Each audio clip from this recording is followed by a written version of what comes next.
ce matin? Est-ce que vous pouvez vous tourner vers votre voisin, le saluer bien fort? Une bonne main d'accueil, que nous puissions nous bénir ensemble dans ce lieu. Qu'est-ce qu'on est bien ensemble?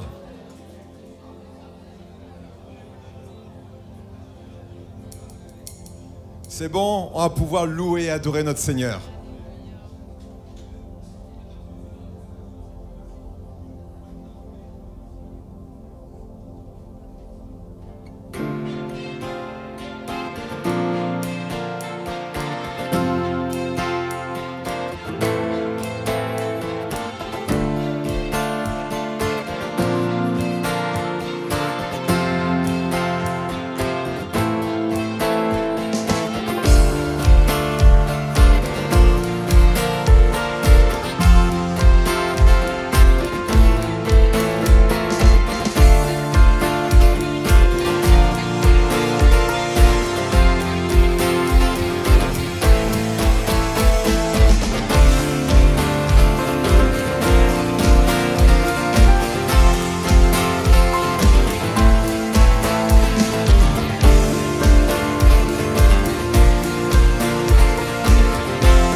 Bénir le Seigneur et l'adorer ce matin.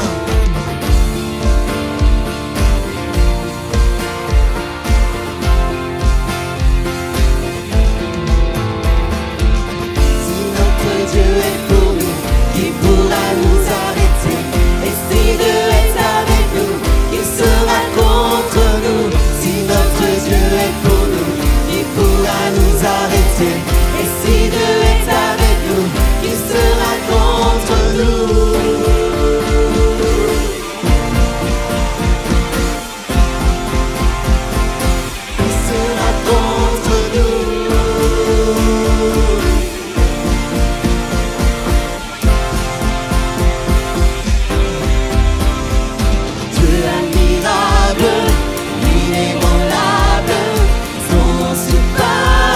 Toute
sera contre nous? Et nous déclarer, je vois le gloire de gloire. Et pour le voir, il faut rentrer dans sa présence. Et pour rentrer dans sa présence, il faut être acteur.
Hosanna, Hosanna, toi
des rois. Alléluia Seigneur, tu règnes et tu vis dans nos cœurs. Et nous allons continuer à l'adorer en déclarant à jamais tu es saint. Alors ce matin, je veux voir des cœurs ouverts au roi des rois. Je veux voir des mains levées qui acclament le roi des rois. Il faut que les pierres ne chantent pas à notre place.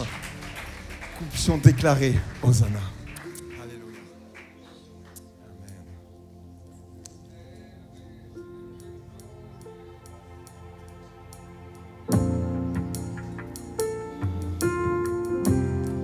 Tu es saint, Seigneur.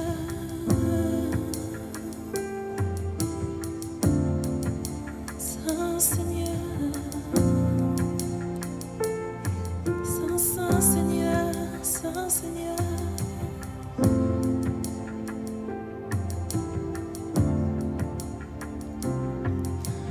Toutes les générations devant lui prosterner entonnent ensemble un cantique à l'agneau.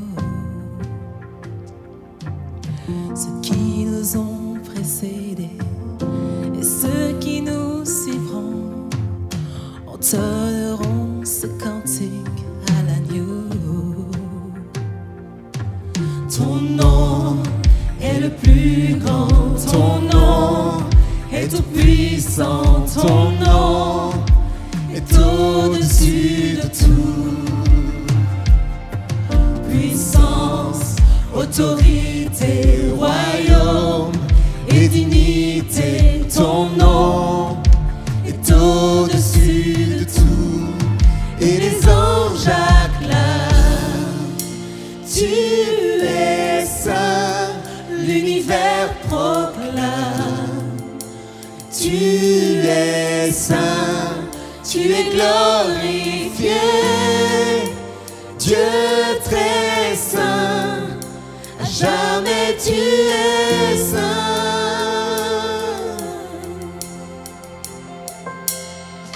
Vous qui l'a pardonné, vous qui l'a racheté, venez chanter ce cantique à l'agneau.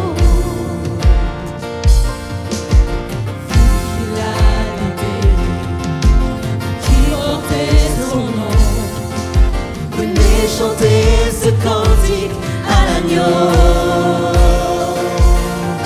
Nos voix résonnent pour l'éternité et les anges acclament.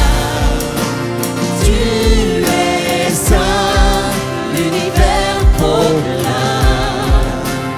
Tu es saint, tu es glorifié, Dieu très saint, à jamais tu es saint. Tout ton peuple crie, tu es saint, toi le roi des rois. Tu es saint, Dieu d'éternité, tu es saint, à jamais tu es saint.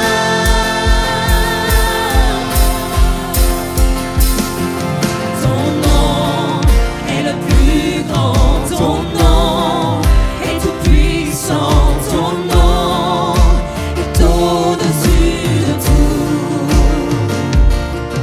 Puissance, autorité, royaume et dignité, ton nom est au-dessus de tout.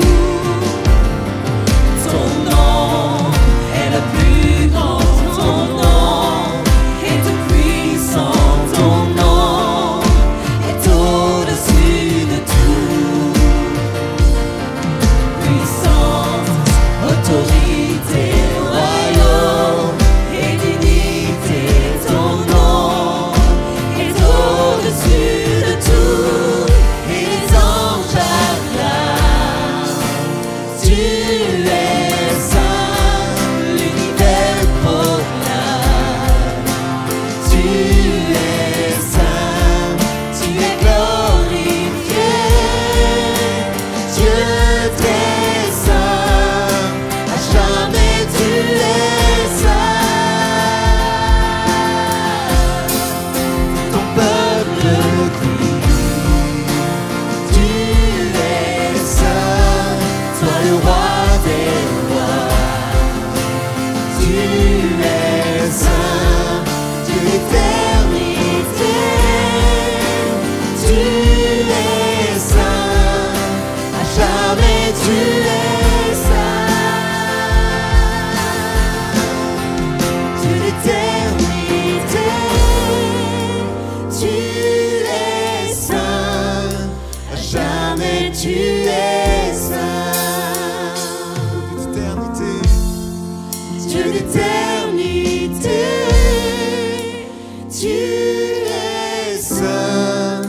À jamais tu es saint.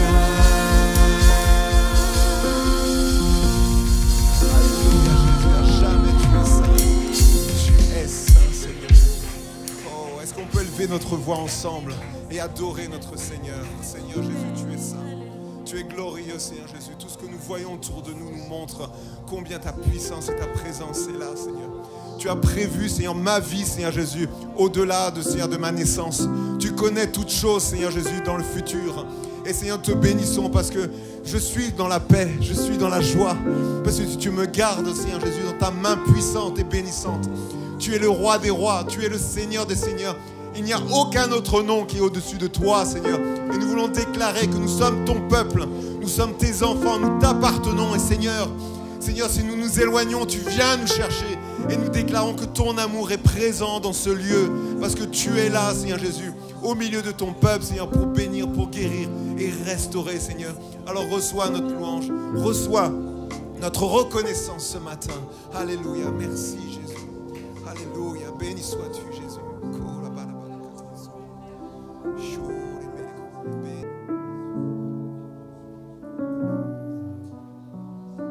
Amen. Je vais inviter les personnes désignées pour la distribution de la scène du pain et du vin de s'approcher maintenant. Et il y a Jésus qui dit à ses disciples, si quelqu'un veut venir après moi, qu'il renonce à lui-même, qu'il se charge de sa croix et qu'il me suive. Jésus il propose. Il n'oblige pas. Il propose. Si quelqu'un veut être mon disciple. Et la question est à chacun, à moi-même, à poser. Mais que vous puissiez vous la poser dans votre cœur. Afin de ne pas mettre des mais. Oui, mais Seigneur, je veux te suivre, mais. Dire simplement oui, ok. Seigneur, tu m'appelles. Maintenant, quelles sont les conditions? C'est de te suivre. De charger de ma croix. Croyez-moi, la croix du Seigneur n'est pas lourde. On a l'impression que quand on lit ce texte, c'est super lourd, que ça va être compliqué. Non. Fardeau léger que donne le Seigneur.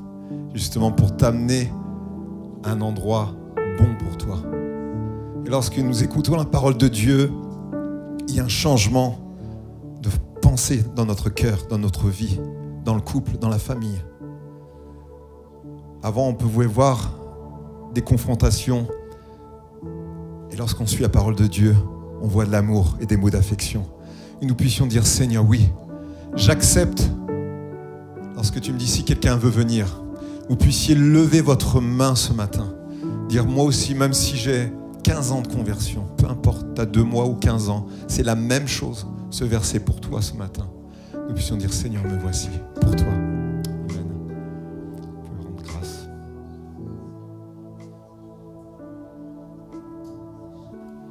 Alléluia. Alléluia. Merci, mon Dieu, mon roi, d'avoir renvoyé ton Fils Jésus à la croix. Nous savons que par ce sacrifice, il a effacé nos péchés. Il s'est chargé de nos maladies, de nos souffrances. Seigneur Jésus, à la croix, tu as dit que tout est accompli. Tu n'as pas dit que tu allais l'accomplir, mais tu as dit tout est accompli. Et nous croyons aujourd'hui que tout est déjà accompli dans nos vies.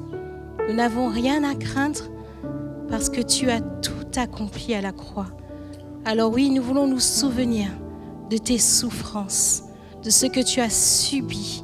Et nous voulons simplement tourner les yeux vers toi et nous rappeler que tu nous as lavés, tu nous as purifiés dans le sang de Jésus. Et quelles que soient nos fautes, quels que soient nos péchés, nous pouvons venir au pied de la croix et te demander pardon et tu nous pardonnes. Alors merci Seigneur pour tant de sacrifices. Merci pour ton pardon et merci pour le nouveau nom que tu nous as donné. Que par ces emblèmes, nous puissions nous souvenir de ta mort, de ta résurrection et surtout de ton retour dans le nom de Jésus. Amen. Amen. J'invite toutes les personnes baptisées d'eau par immersion à se lever pour faciliter la distribution.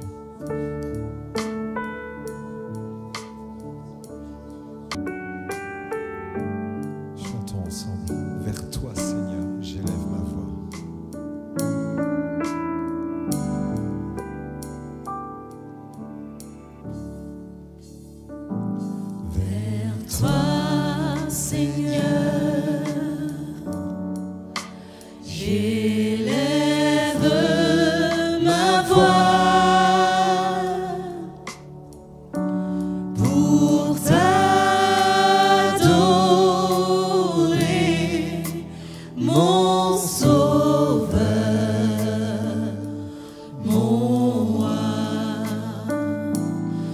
Reçois, Seigneur,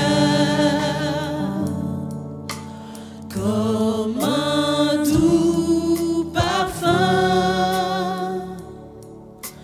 l'amour est le chant de nos cœurs reconnaissants.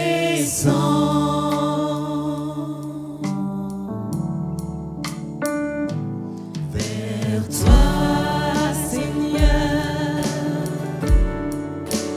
j'élève ma voix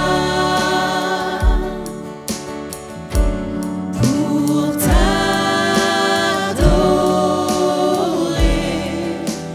mon Sauveur, mon Roi. Reçois, Seigneur, comme un doux parfum, l'amour est le chant de nos cœurs reconnaissants.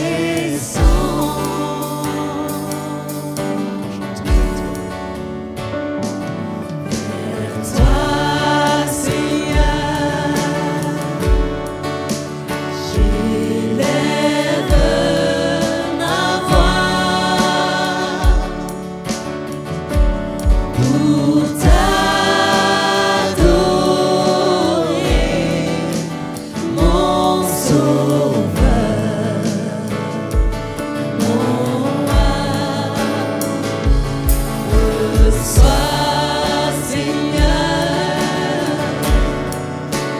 comme un doux parfum, l'amour est le chant de nos cœurs reconnaissants. Gloire ensemble, tout notre cœur. Dieu de gloire, déclare-le ce matin. Dieu de gloire, laisse le Seigneur brille dans sa plus splendeur. Dieu de gloire, tu es roi. Dieu de gloire, Dieu de gloire, Dieu de gloire, tu es roi. Dieu de gloire, chantons-le encore. Dieu de gloire, Dieu de gloire, Dieu de gloire, tu es roi. Dieu de gloire, Dieu de gloire, Dieu de gloire, tu es roi. Vers toi, ensemble, dans notre cœur. Vers Toi, Seigneur, j'élève ma voix pour t'adorer, mon Sauveur, et mon Roi. reçois, Seigneur, Reçois, Seigneur, comme un parfum, comme un doux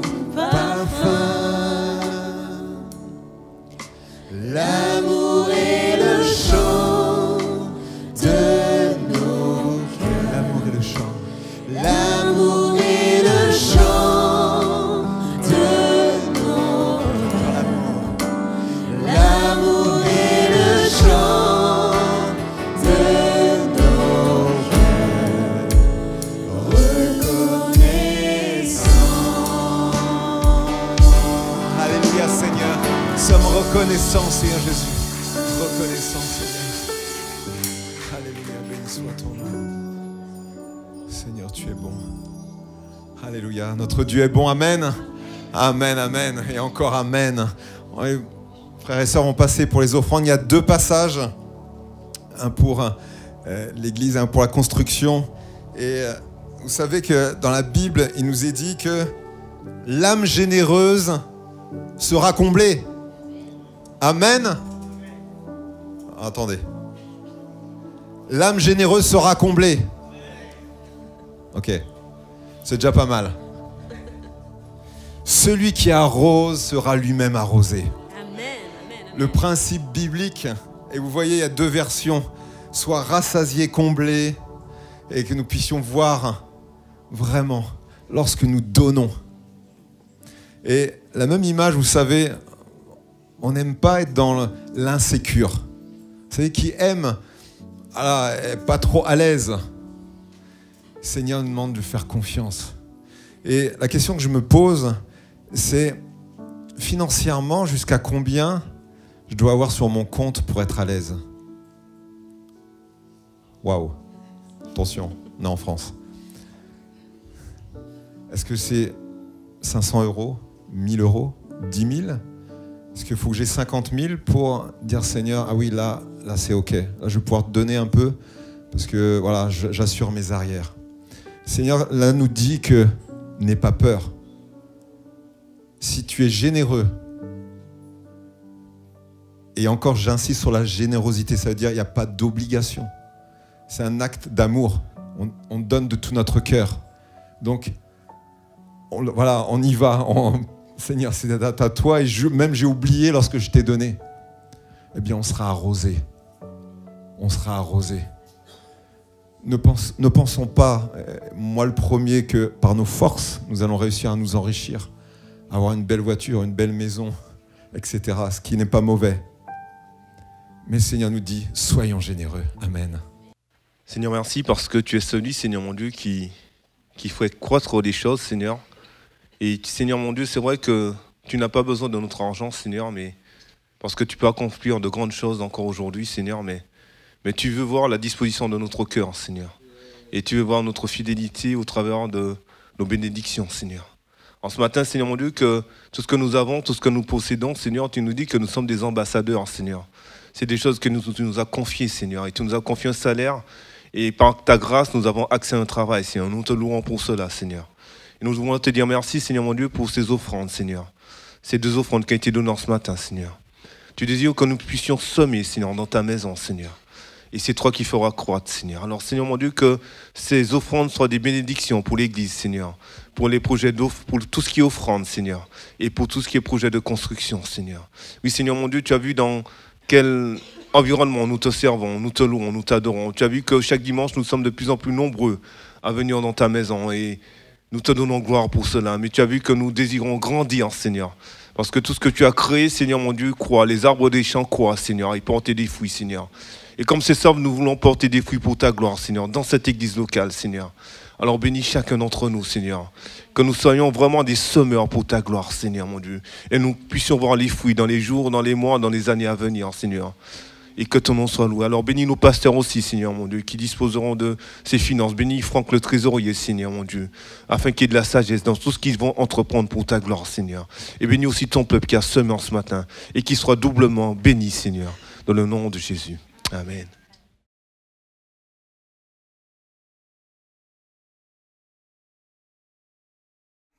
Merci Père parce que tu parles. Comment vas-tu ce matin? Je pense qu'il est important de se poser la question. Je ne sais pas comment le matin vous vous levez, mais souvent on se lève, les jours un peu ressemblent les uns après les autres. On se sent un peu fatigué, on se sent un peu las, mais on n'y prête pas attention. Je pense qu'il est important de se dire comment je vais ce matin, quel est mon état d'âme, quel est mon état de cœur. Et puis de venir au Seigneur avec mon état de cœur, mon état d'âme, et lui confier. Je sais que ce matin, le Seigneur déjà nous a fait du bien, et je crois qu'il va encore nous faire du bien dans le partage de la parole de Dieu. Amen. Alors, chose promise, chose due, les jeunes, hein, vous avez compris, je ne vais pas me radoter, mais j'ai bien annoncé la semaine dernière que j'allais reprendre le message que j'ai pu apporter la dernière fois au Rassemblement de jeunesse, mais c'est jamais pareil avec le Seigneur. C'est ça qui est encourageant. Quand je lis sa parole une fois, 2 fois, 3 fois, 4 fois, 50 peut-être, il y a toujours quelque chose de nouveau. Donc je te rassure, toi qui es là, qui as entendu déjà le message, ça ne va pas être tout à fait pareil. Donc Dieu aura quelque chose de nouveau pour toi. Mais j'ai eu à cœur parce que je trouve ça extraordinaire. Quelle était la probabilité qu'il y ait un message sur mon cœur de cette façon-là, le sextant, et le titre, le bon cap, que ça passe aux infos de TF1 le jeudi d'après, juste la semaine d'après, et que la probabilité que mon épouse soit là pour venir regarder ça et nous l'envoyer, enfin en tout cas nous l'envoyer. Et puis de ce frère qui m'avait dit, il faut que tu travailles le sujet, pour l'église ça va faire du bien. Moi je me suis dit, bon non, je ne vais pas retravailler le même sujet, et que voilà, le Seigneur renouvelle, a des messages différents. Mais il y a vraiment quelque chose derrière ça. Et il ne va pas avoir le même titre. Sans aucune prétention aucune, je ne suis pas là pour créer l'évangile selon Julien, mais quand j'ai retravaillé le sujet, j'ai eu ce titre, la parabole du sextant.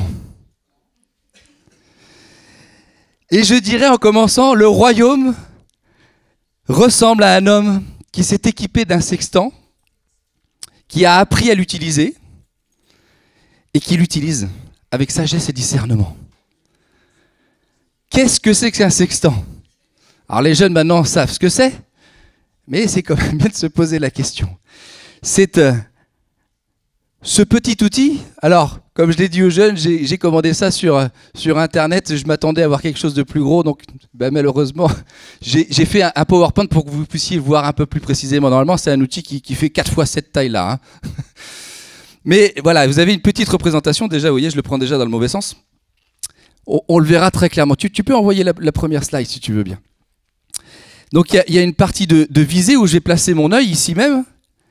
Et puis il y a des miroirs qui vont permettre en fait de projeter les choses. Je vais vous expliquer précisément au départ. Aujourd'hui, cet instrument, est-ce que vous pensez qu'il est encore utilisé? On pourrait croire que non, mais pourtant il est bien présent dans tous les navires marchands. Pourtant ils sont tous équipés de GPS, de géolocalisation. Mais pourtant il y a encore cet outil-là. Et non, reviens à l'avant, s'il te plaît. Reviens.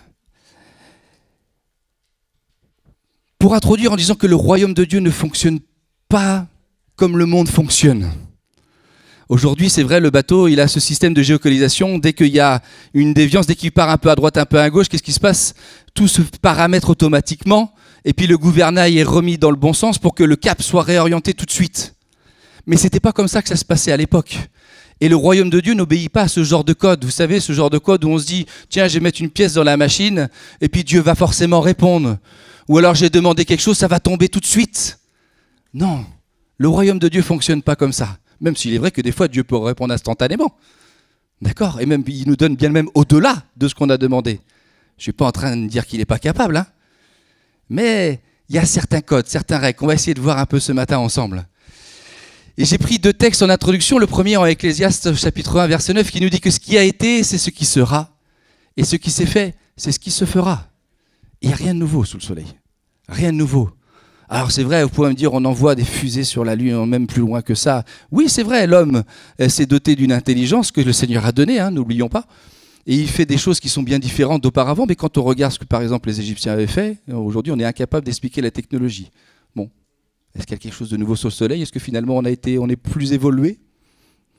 Je ferme la réponse, je ferme les guillemets tout de suite.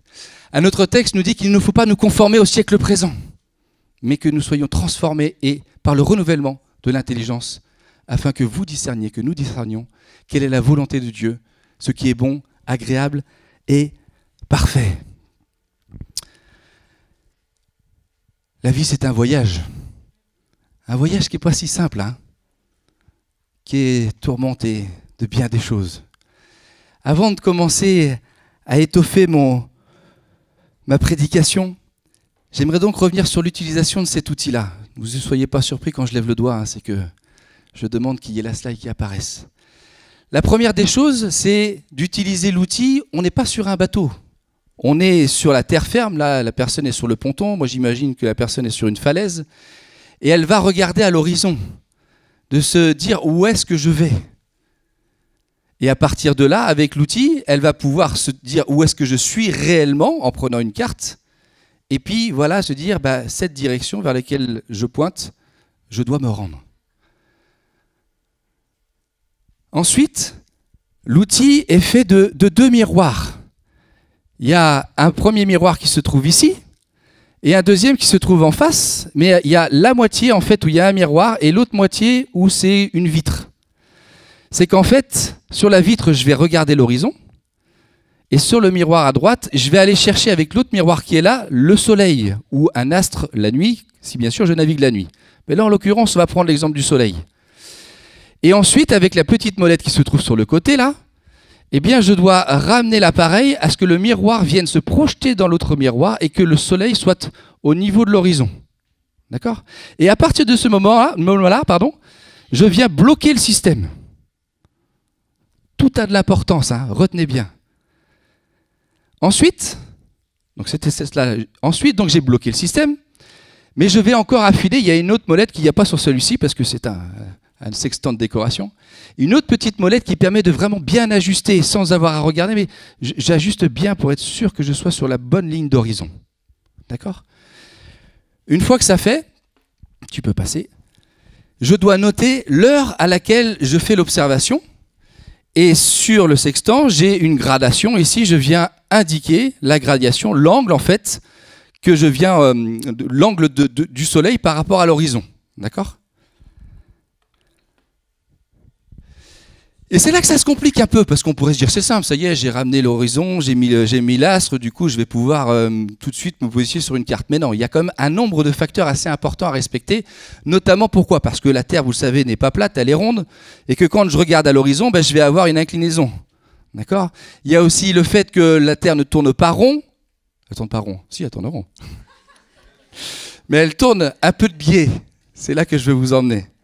Et donc, quand je regarde, en fait, je crois que je vais regarder sur une ligne droite, mais en fait, non, je vais regarder sur une ligne un peu incurvée. Et pour ça, il y a toute une base de calcul à faire. D'accord ? Alors, je ne vais pas rentrer dans le détail parce que, voilà, je pense que je vais en perdre un certain nombre. La dernière fois que je l'ai fait, j'ai vu des ados qui en fait. C'est pour ça que j'avais mis une vidéo pour les réveiller parce que je m'en doutais en le préparant. Mais voilà, tout ça, à savoir qu'il y a quand même un certain nombre de calculs et tu peux passer la suite.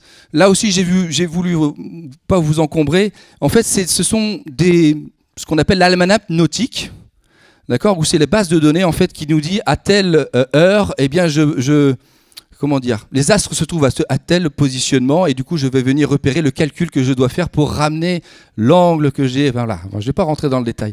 Et surtout, une autre table qui s'appelle Dieu me garde. Alors il n'y a pas le E, moi je dirais Dieu me garde. J'ai vu le petit clin d'œil de Dieu en préparant ça, j'ai trouvé ça assez extraordinaire. Ils ont appelé ça dans la navigation, en toute situation, j'ai la table qui permet que Dieu me garde. J'ai trouvé ça fort. Et derrière, juste en dessous, vous voyez la feuille de calcul, donc c'est quand même des calculs assez savants, hein, je viens reporter à chaque fois, donc il faut être quand même discipliné, il faut être rigoureux, il faut avoir une ferme connaissance de l'outil, et puis également une ferme connaissance de l'utilisation d'une carte, d'un compas, d'une boussole et d'un certain nombre d'outils. Parce qu'une fois que j'ai donc reporté cette donnée, je connais mon altitude. Alors, je ne sais pas si vous connaissez un petit peu, mais l'altitude, ça ne me donne pas un point en fait. Donc en fait, j'ai besoin de connaître 2 points pour savoir réellement où je me trouve. Donc je dois faire l'exercice 2 fois. Et quand je viens reporter sur la carte, donc il n'y a rien d'autre que l'image de la parole de Dieu, donc vous comprendrez facilement que ça c'est le Saint-Esprit. D'accord ? Eh bien, quand je viens reporter sur la carte, je peux savoir quelle est ma position. Et avec la boussole que je viens positionner sur la carte, si j'ai fixé un objectif, je vais pouvoir savoir comment m'orienter. D'accord ? J'ai mis très consciemment la parole de Dieu sur le côté, ne vous inquiétez pas, elle va revenir à la première place tout à l'heure. Hein, mais elle est quand même à la première place dans ce que j'apporte ce matin. Et une fois donc que j'ai fait cette démarche-là, moi, tant que commandant, je passe l'info au capitaine de bord pour que lui, il puisse orienter le gouvernail et que du coup, on puisse aller dans la bonne direction.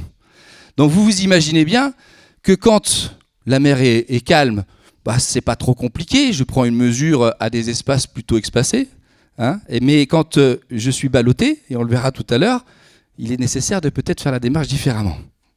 Et on va développer ça tout à l'heure.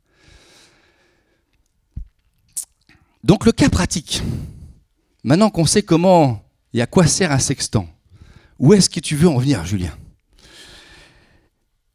Dans l'outil, il y a une chose que je ne vous ai pas précisée, c'est que ici, Donc il y a les miroirs qui sont là et là, hein, mais il y a des filtres qui nous servent à quelque chose de bien précis, qui ont une importance.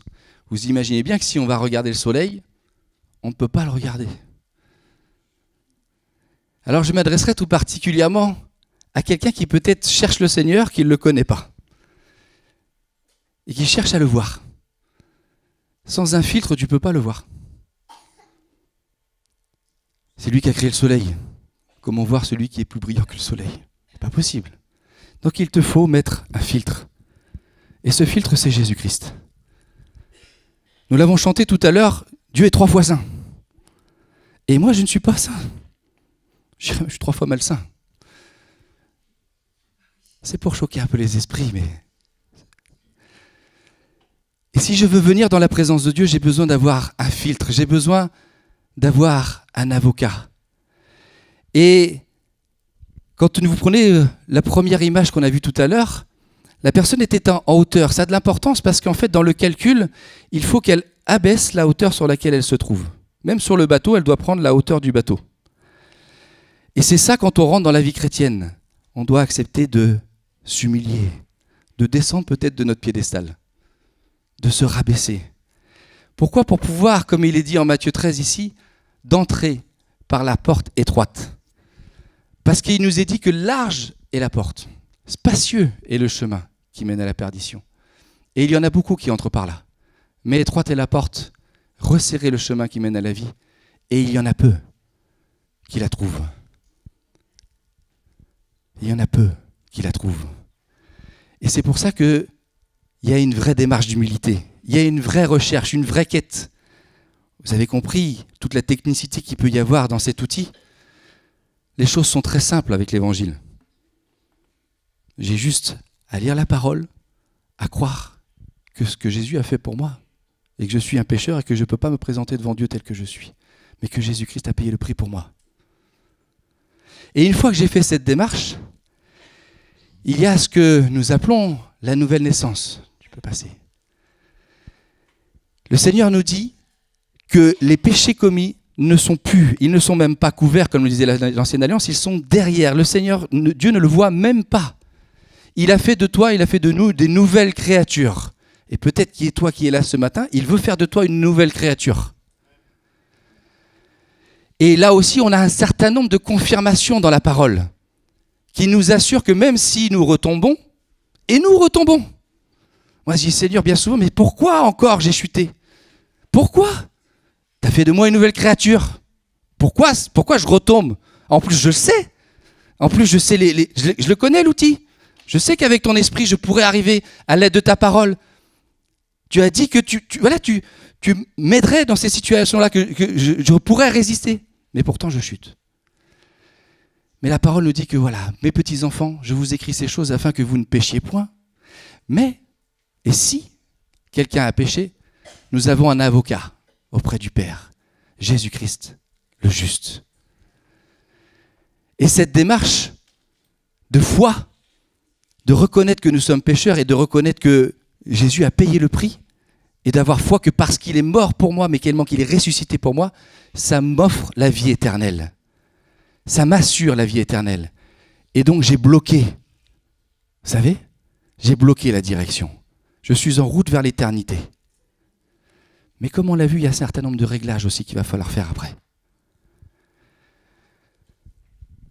Pourquoi? Parce que une fois que nous avons fait cette démarche de foi, qu'on sent que l'Esprit nous attire à lui, il y a des éléments qui vont commencer à se déchaîner en face de nous. Et j'ai pris ces images, bien entendu, en lien avec la navigation. Vous savez, c'est ce qu'ils appellent les shore breaks, les vagues qui viennent casser directement sur le sable. Ou quand on est devant, on ne peut pas passer au-dessus. Non, je ne vais pas la franchir. Et d'ailleurs, certains ont essayé et se sont blessés, entre parenthèses. Et dans ces moments-là, en fait, le Seigneur nous dit quoi? Il nous dit, il faut que tu te jettes. Il faut que tu me fasses confiance. Il faut que tu t'abandonnes. Parce que celui qui va s'élever, et il y a un homme qui s'élève, un homme, l'ennemi de nos âmes, un ange plutôt. Lui, il veut te mettre sur le sable. Il ne veut pas que tu ailles plus loin. Mais le Seigneur veut que tu lui fasses confiance et que tu lui obéisses dans sa parole. J'y vois aussi comme l'image de l'engagement à suivre le Seigneur dans les eaux du baptême, d'accepter de laisser ce qui est derrière pour accepter d'aller de l'avant, d'aller vers le bateau dans lequel se trouve le Seigneur Jésus. Mais une fois qu'on a fait cette démarche, il y a encore d'autres vagues, celles que vous avez à droite. Vous savez, celles qu'il faut franchir pour ce qu'on appelle passer la barre. Alors, je ne sais pas si certains ont fait des activités nautiques ou autres, surf et autres, mais vous le savez, quand on va à la mer, vous essayez de passer en dessous, mais vous êtes toujours ramené en arrière. Hein, puis, alors, avec les petites vagues, ça va, mais quand on commence à avoir des vagues de 2 mètres, il va falloir quand même bien ramer. Et quand vous êtes équipé d'une planche, mais là, je prendrais plutôt l'image d'une chaloupe, eh bien, vous passez au-dessus, mais vous reculez 3 fois plus que ce que vous avancez. Seul, vous avez beau essayer d'y aller, si la mer se déchaîne, vous n'y arriverez pas. Moi, j'en connais l'exemple. Quand la première fois que j'ai surfé, j'ai passé 3 heures, c'était au mois de février. J'ai pas pris une seule vague. J'ai pas arrêté d'être dans le bouillon et puis d'essayer. Ça ne m'a pas marché. Eh bien, c'est ce que l'ennemi de nos âmes cherche à faire. Alors que tu t'engages avec le Seigneur, que le Seigneur t'appelle, alors que tu as donné ta vie, il va tout faire encore une fois pour te ramener en arrière. Mais il faut que tu mettes Jésus dans la barque. Il faut que tu prennes l'instrument encore et tu continues à regarder le cap. Et que tu continues aussi à te nourrir de la parole de Dieu. Parce que c'est la parole de Dieu qui va te donner la foi nécessaire d'avancer, de mettre toute ta confiance dans le Seigneur. Et une fois passées ces vagues, que tu as mis toute ta confiance en l'Éternel, que ta parole, la parole de Dieu est mise en premier et qu'elle t'oriente. Là aussi, on pourrait se dire, c'est bon, la navigation va être tranquille. Et c'est vrai que nous passons des moments où la navigation est tranquille, la mer est calme, glacie comme on dit. Mais il y a un certain nombre de moments où on va voir la mer se déchaîne. Mais j'aimerais nous ramener à l'importance de la communion fraternelle. J'y vois dans tous ces navires chacune de nos vies. Chacune de nos vies. Maintenant que nous avons mis Jésus dans notre bateau, ou plutôt que... Oui, si, nous l'avons parce qu'il avait toujours été là finalement. Eh bien, nous voguons, nous avançons tous vers l'éternité, avec cette promesse que le Seigneur nous prépare une place. Mais nous n'avons pas tous le même bateau. Certains d'entre nous arrivent avec... hop, j'ai pas pris la bonne. Certains arrivent avec leur dracar ou leur galion en mode guerrier, en mode conquérant, en mode vainqueur. D'autres viennent avec leur chaloupe ou leur chalutier en mode pêcheur. Seigneur, ta grâce. D'autres viennent avec leur gréement, leur corvette, leur goélette en mode touriste. Tiens, ils ont l'air gentils ces gens-là. Tiens, j'y vois de l'amour derrière tout ça. D'autres viennent avec leur bateau de corsaire ou leur bateau de pirate en mode rebelle. Ah, j'étais comme ça. J'ai eu du mal au début à obéir à la parole de Dieu. Mais il faut. D'autres arrivent avec des navires céréaliers, bananiers, en mode commerçant. Peut-être pas forcément les bonnes priorités. Et d'autres sont avec leurs galères, avec leurs soucis, leurs problèmes, leurs difficultés. Mais ça, c'est l'Église. C'est nous. Je pense qu'on peut tous se retrouver dans les images. Ou si peut-être je ne l'ai pas dit, tu vas pouvoir trouver ton bateau. C'est ça l'Église. Mais tous ensemble, nous avançons dans la même direction avec Jésus, dans notre bateau. Et il faut toujours avoir l'esprit, le sextant, qui va nous montrer, avec l'aide de la parole de Dieu, la direction qu'il nous faut prendre. Mais c'est là où ça se complique. Et là aussi, on peut des fois être dans l'interrogation en disant « Seigneur, je suis ton enfant, pourquoi il m'arrive des difficultés ?» 2 aspects. À gauche, la mer chahutée, j'y vois comme les péripéties de la vie, les difficultés de la vie, les maladies, les deuils, les autres épreuves qu'on peut supporter, que ce soit dans le milieu familial, dans le milieu professionnel. Et puis, le deuxième aspect, l'ennemi de nos âmes, qui lui, vous savez, c'est les grandes vagues qui font 30 mètres, celles qui arrivent pour détruire celles qui arrivent qui n'ont qu'un seul objectif, c'est de te faire couler. Et souvent, c'est là que ça se passe. C'est dans les pensées. Parce que peut-être il y a eu un péché redondant, peut-être parce qu'il y a une épreuve qui n'a pas pu être surmontée et que tu dis Seigneur, pourquoi ? Que tu es peut-être en colère. Mais il faut discerner en fait de ce qui est de la vie et de ce que l'ennemi fait. Il ne faut pas se tromper de combat. Et là encore, toute la nécessité. Parce que dans ces moments-là, vous doutez bien que vous êtes ballotté à droite, à gauche, à droite, à gauche. Si je perds ne serait-ce qu'un petit peu le fil, eh bien je vais passer à côté. Imaginez qu'ici c'est la croix. Donc il nous faut redoubler de persévérance, redoubler de discipline dans ces moments-là, pour que on puisse vraiment rechercher la face de Dieu. Et dans ces circonstances, j'avais donné cette image aussi pour que ça puisse marquer les esprits des jeunes. Je pense qu'il est bon de vous la redonner aussi. J'avais mis 3 exemples. Et c'est pour ça que j'ai mis la Bible à distance. J'avais mis mon téléphone portable ici. J'avais demandé à une jeune fille de se présenter et à un garçon de se présenter. Les jeunes se rappellent. Et pendant même que ça s'est fait, j'en ai discuté avec mon épouse après et elle a permis qu'on aille plus loin. Si je n'ai pas la parole de Dieu, j'ai juste l'esprit. C'est bien d'avoir l'esprit. Mais la parole me dit que je ne dois pas me laisser tromper par mes propres raisonnements. Donc pour ne pas me tromper par mes propres raisonnements, il faut que j'ai la parole. Mais si la parole, je ne la mets pas le matin dans ma journée, qu'est-ce qui se passe ? Ah, tiens, excusez-moi, j'ai 2-3 messages. Ah, tiens, je vais scroller un peu. Je vais aller sur les réseaux sociaux. Ah, maintenant, il faut que j'aille travailler. Maintenant, voilà, activité sur activité.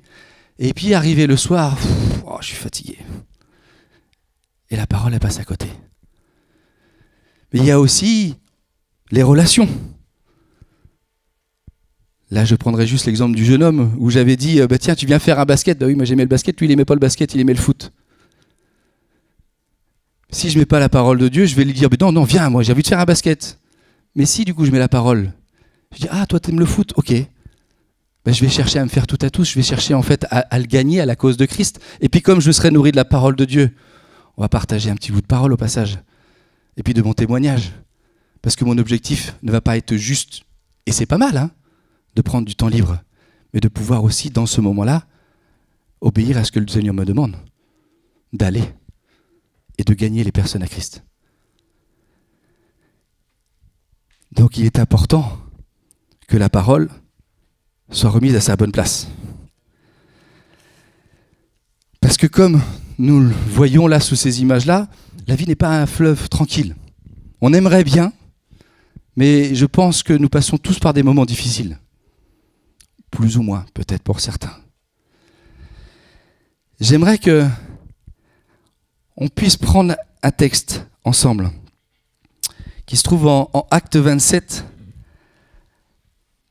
à partir du verset 13. C'est une lecture un petit peu longue, certes, que les jeunes ont entendue, certes, mais qu'il est bon de reméditer encore. Acte 27, chapitre 13.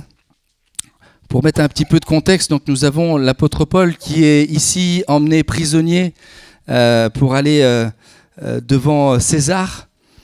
Et il est sous la garde d'un homme, d'un centenier qui s'appelle Julius, à qui Dieu lui a donné la faveur, parce qu'il permet que Paul puisse aller, quand ils font il débarque, il peut aller voir ses amis librement. Paul, à ce moment-là, est avec Luc et Aristarque, avec des amis dans la foi, donc la communion fraternelle est pratiquée. Mais alors qu'ils sont au cours du voyage, Paul avertit le commandant en leur disant « La période dans laquelle nous allons naviguer n'est pas une bonne période, il nous faut rester à terre parce que nos vies vont être en péril. » Mais ils ont préféré ne pas écouter Paul. On y verra peut-être le fait de ne pas écouter la parole de Dieu. Ces hommes se sont appuyés sur leur capacité, pensant qu'ils allaient pouvoir traverser la mer dans une période hivernale, en tout cas début hivernal, vers la période du mois de octobre. Et voilà ce qu'on peut lire. Un léger vent du sud vint à souffler, et se croyant maîtres de leur dessein, ils levèrent l'ancre et côtoyèrent de près l'île de Crète. Mais bientôt, un vent impétueux, qu'on appelle Eurachylon, se déchaîna sur l'île. Le navire fut entraîné sans pouvoir lutter contre le vent, et nous nous laissâmes aller à la dérive. Nous passâmes au-dessous d'une petite île nommée Clauda, et nous eûmes de la peine à nous rendre maîtres de la chaloupe. Après l'avoir hissée, on se servit de moyens de secours pour ceindre le navire, et, dans la crainte de tomber sur la Syrte, on abaissa les voiles. C'est ainsi qu'on se laissa emporter par le vent. Comme nous étions violemment battus par la tempête, le lendemain, on jeta la cargaison à la mer, et le 3e jour, nous y lançâmes de nos propres mains les agrès du navire. Le soleil et les étoiles ne parurent pas pendant plusieurs jours, et la tempête était si forte que nous perdîmes enfin toute espérance de nous sauver. On n'avait pas mangé depuis longtemps, alors Paul, se tenant au milieu d'eux, leur dit « Ô hommes, il fallait m'écouter et ne pas partir de Crète afin d'éviter ce péril et ce dommage.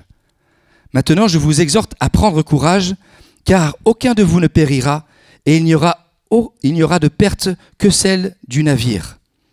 Un ange du Dieu à qui j'appartiens et que je sers m'est apparu cette nuit et m'a dit « Paul, ne crains rien. Il faut que tu comparaisses devant César, et voici, Dieu t'a donné tous ceux qui naviguent avec toi. C'est pourquoi, ô hommes, rassurez-vous, car j'ai cette confiance en Dieu, qu'il en sera comme il m'a été dit. Mais nous devons échouer sur une île. » La 14e nuit, tandis que nous étions ballottés sur l'Adriatique, les matelots, vers le milieu de la nuit, soupçonnèrent qu'on approchait de quelque terre. Ayant jeté la sonde, ils trouvèrent 20 brasses, et un peu plus loin, ils la jetèrent de nouveau et trouvèrent 15 brasses. Dans la crainte de heurter contre des écueils, ils jetèrent 4 ancres de la poupe et attendirent le jour avec impatience. Mais, comme les matelots cherchaient à s'échapper du navire et mettaient la chaloupe à la mer sous prétexte de jeter les ancres de la proue, Paul dit aux centeniers et aux soldats « Si ces hommes ne restent pas dans le navire, vous ne pourrez être sauvés. » Alors les soldats coupèrent les cordes de la chaloupe et la laissèrent tomber. Avant que le jour paraisse, Paul exhorta tout le monde à prendre de la nourriture, disant « C'est aujourd'hui le 14e jour que vous êtes dans l'attente et que vous persistez à vous abstenir de manger. Je vous invite donc à prendre de la nourriture, car cela est nécessaire pour votre salut, et aucun de vos cheveux ne se perdra. » Ayant ainsi parlé, il prit du pain, et après avoir rendu grâce à Dieu pour tous, il le rompit et se mit à manger, et tous, reprenant courage, mangèrent aussi. Nous étions dans le navire 276 personnes en tout. Et quand ils eurent mangé suffisamment, ils allégèrent le navire en jetant le blé à la mer. Lorsque le jour fut venu, ils ne reconnurent point la terre, mais, ayant aperçu un golfe avec une plage, ils résolurent d'y pousser le navire s'ils le pouvaient. Ils délièrent les ancres pour les laisser aller dans la mer, et ils relâchèrent en même temps les attaches des gouvernails, puis ils mirent au vent la voile d'Artimon et se dirigèrent vers le rivage. Mais ils rencontrèrent une langue de terre et ils firent échouer le navire, et la proue s'étant engagée resta immobile, tandis que la poupe se brisait par la violence des vagues. Amen. Paul se retrouve dans cette situation, un homme de Dieu. Pourquoi ? Parce que les hommes qui ont pouvoir sur lui ont pris cette décision folle de prendre la mer dans une période où ils n'auraient jamais dû la prendre. Peut-être que ça peut parler à quelqu'un. Et je pense que ça peut même tous nous parler. Est-ce que nous ne subissons pas les conséquences de dirigeants, de directeurs, de autres personnes qui sont au-dessus de nous ? Mais on a l'assurance que dans ces moments-là, le Seigneur est avec nous. Et alors que je lisais, il y a quelque chose qui m'est venu. On remarque, ça ne m'était pas venu avant, mais ça va servir à rien dans ces moments-là finalement. Parce qu'il y a des nuages. Comment aller chercher les astres et se repérer ? Je ne peux pas. Et ça me fait penser à Moïse, quand il a été à la rencontre de Dieu sur le mont Sinaï. Il y a un moment, il est dit qu'il était dans le brouillard. Mais il a continué à monter, il a continué à avancer. Et il est dit que Dieu l'a appelé. Et que du coup, il est sorti du brouillard, il a été dans la présence de Dieu. C'était une parenthèse. Il y a plusieurs termes qui m'ont interpellé dans ce passage. Le premier, c'est « hisser ta chaloupe ». La chaloupe, c'est l'image de qui? De Jésus. La chaloupe, c'est le bateau de secours. D'accord? Celui qui, vous savez, il y a avant, ils étaient sur le côté du navire. Et bien là, il est dit, tu le hisses, tu le mets dans le bateau. Que Jésus reste dans le bateau. Ensuite, il est dit, ceindre ton bateau. Alors ceindre, c'est quoi? C'est avec des cordages. Ils ont fait le tour de la coque qui était en bois pour être sûr que la coque soit renforcée. Enfin, en tout cas, essayer le plus possible qu'elle ne sombre pas si elle devait rencontrer un rocher sur sa route.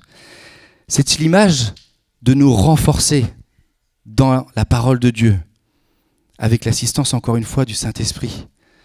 De saisir, de ne pas juste lire, mais de saisir.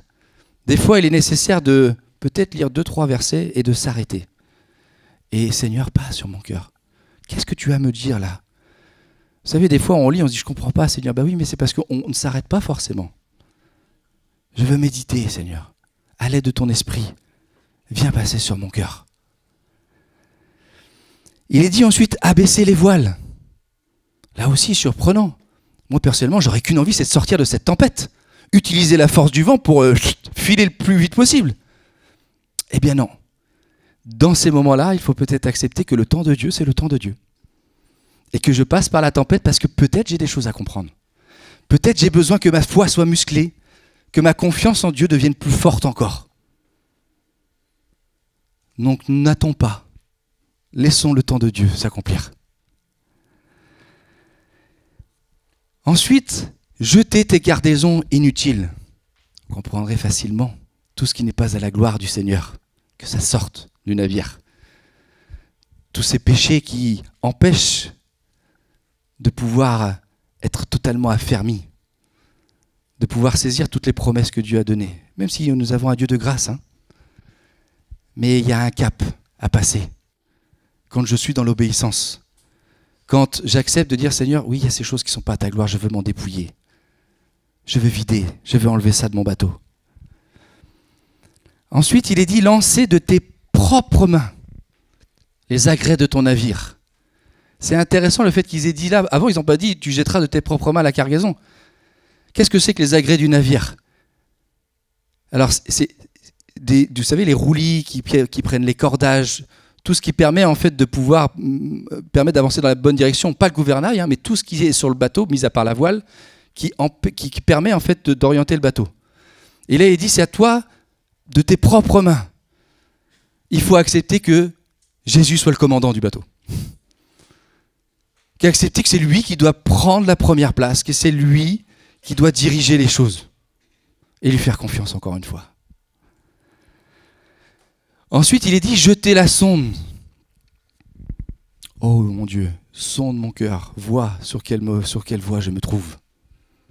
Il est nécessaire là encore de s'arrêter des fois et dire, Seigneur, est-ce que je suis là, au bon endroit? Est-ce que j'ai saisi l'identité que j'ai véritablement en toi? Est-ce que peut-être, oui, il y a cette grande vague qui se présente devant moi, mais est-ce que j'ai confiance sur le fait que tu vas me faire passer au-dessus? Ou peut-être passer par en dessous, selon sa volonté? Mais Seigneur, sonde-moi dans ces moments-là. Peut-être j'ai peur. Peut-être je suis effrayé par rapport à tous ces vagues, ces vents qui m'entourent.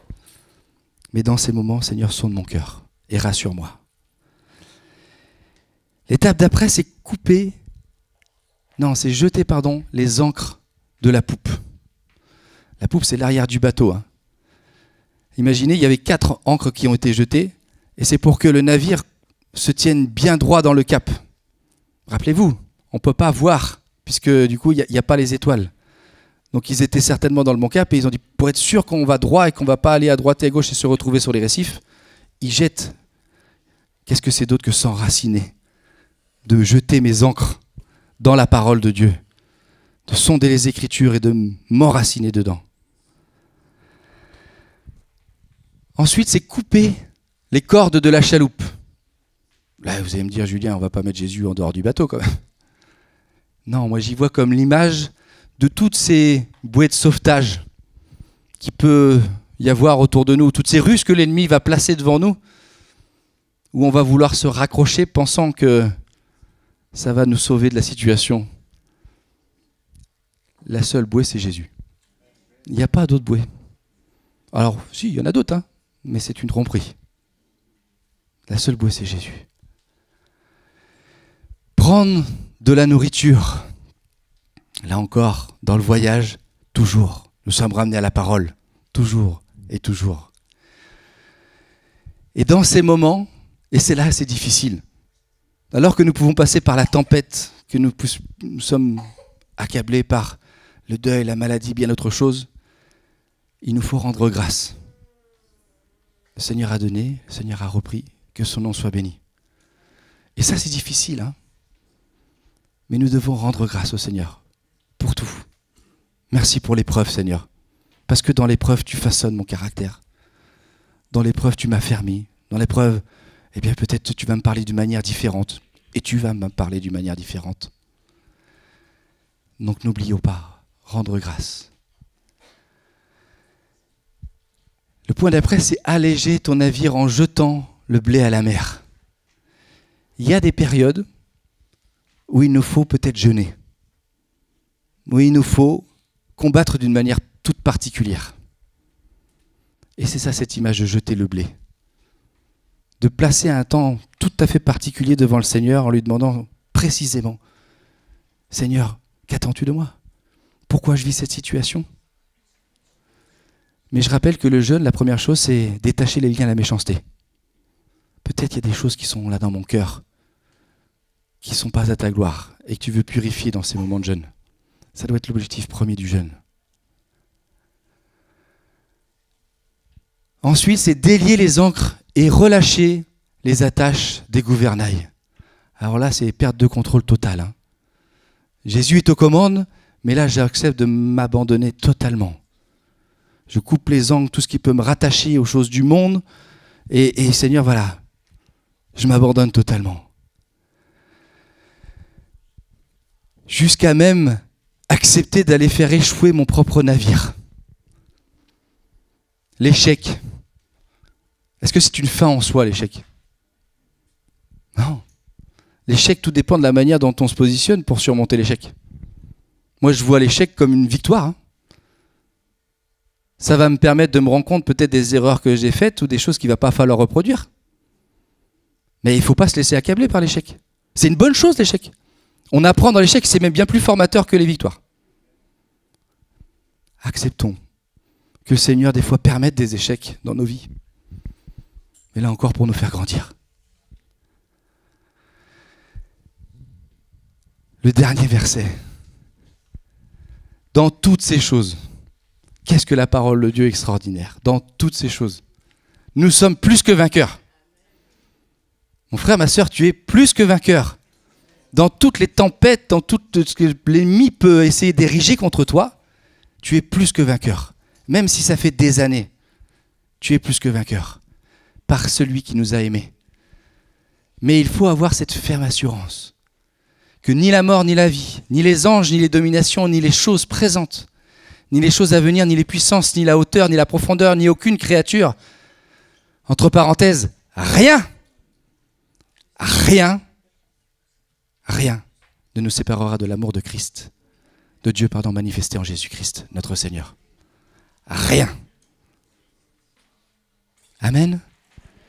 Mais il faut accepter que même si on a réglé le sextant, que nous sommes devenus de nouvelles créatures, il y a des réglages à faire. Et qu'on est ballotté de droite, de gauche, on prend des coups, des violents coups peut-être. Peut-être même tu es à terre. En fin de journée, il y a eu un frère qui a prophétisé parce que ces personnes se disaient « mon bateau est détruit ». Et ce qu'il me dit là, et peut-être que c'est ce que tu te dis ce matin. Tu dis « Julien, t'es bien gentil, mais moi mon bateau est détruit ». Le Seigneur redonne vie aux morts. Alors que tout est désespéré, le Seigneur donne de l'espoir. Mets ta confiance en lui. À lui, rien n'est impossible. Son bras n'est pas trop court. Amen. Père, nous te bénissons encore pour ta parole. J'amène toute pensée captive à ta connaissance, ô éternel mon Dieu. Merci, oui, de bénir mes frères et sœurs, Seigneur. Tu connais la situation de leur vie, tu sais quelles difficultés dans lesquelles ils se trouvent, tu connais les chagrins, les peines, les maladies. Merci parce que, Seigneur, tu es présent, tu es dans la barque avec chacun. Je prie pour peut-être celui qui n'est pas aujourd'hui à toi, qui se pose des questions, Seigneur, qui s'interroge vraiment. Je prie que tu te révèles, Seigneur. Je prie vraiment que tu viennes sonder son cœur, ses reins, Seigneur, et que ton esprit vienne se révéler de qui tu es. Merci pour ton amour, ta grâce, Seigneur. Merci de bénir chacun ici présent, Seigneur, et de révéler ta gloire. Au nom de Jésus. Amen.